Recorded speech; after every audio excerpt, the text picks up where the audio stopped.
Warning. This episode contains content that may be disturbing to some viewers. Viewer discretion is advised. The horrific crimes of Cindy Collier and Shirley Wolfe. Killing is fun. Cindy Collier and Shirley Wolfe were two teenagers who, in the summer of 1983, decided to kill someone to take their car.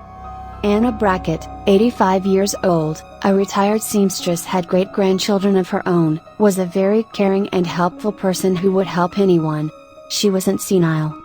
On the day of her gruesome murder, she was waiting for her son, Carl Brackett, to pick her up and take her to a bingo game she would regularly attend with her friends.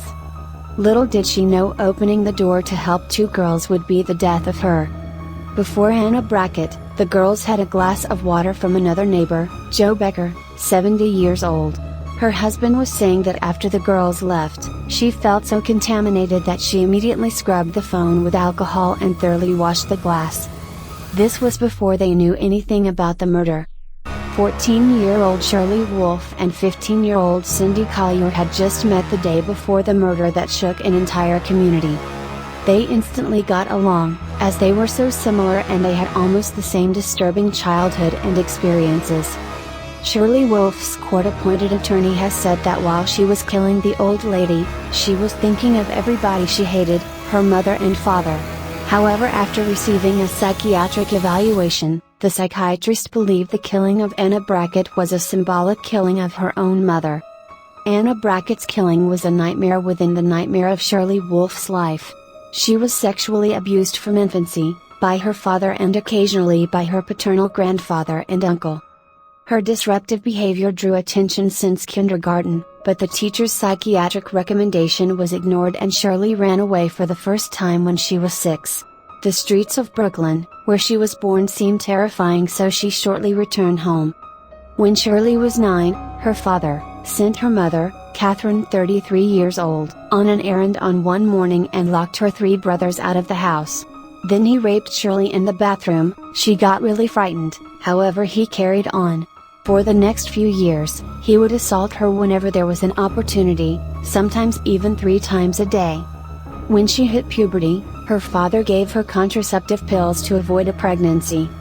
Finally, after a very long time, Shirley blurted out the truth to her mother, who admitted having suspicions since she found her husband abusing Shirley, when the child was only 3.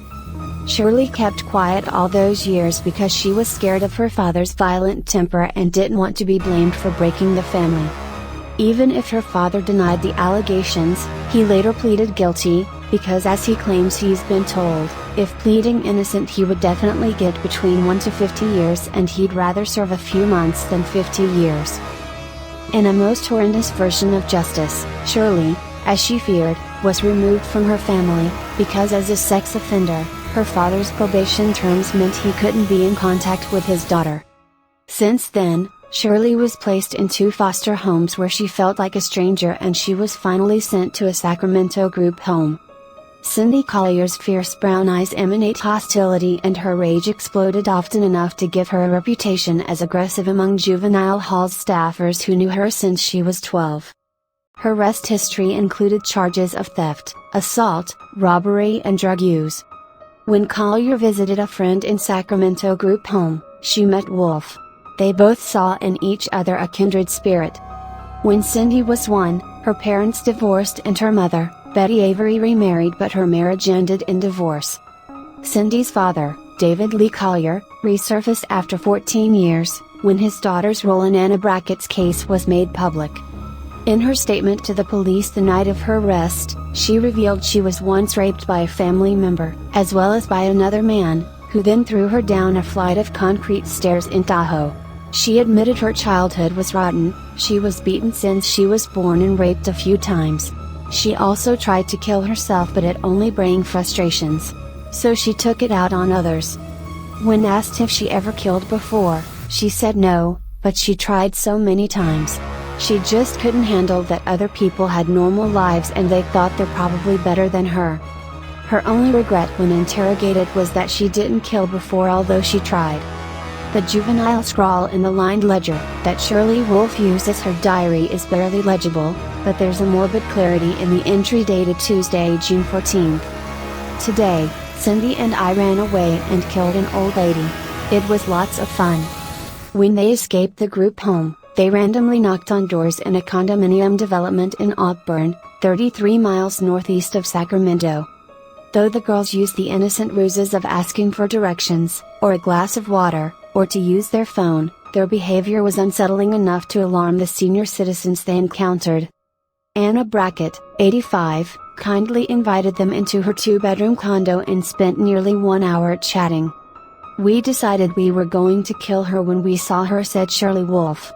"She was just an old lady, a perfect setup. We killed her because we wanted her car and we didn't."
"11 people offered descriptions of the two girls.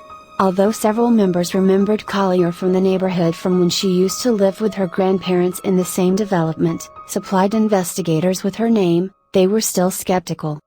During the night, at 2:30 a.m., they still decided to have a routine search of Collier's home, to eliminate her as a suspect, nothing else. When I saw them laying there sleeping, I thought, these can't possibly be the people responsible for the murder," recalls Deputy George Coelho. "But you go through the motions just to make sure."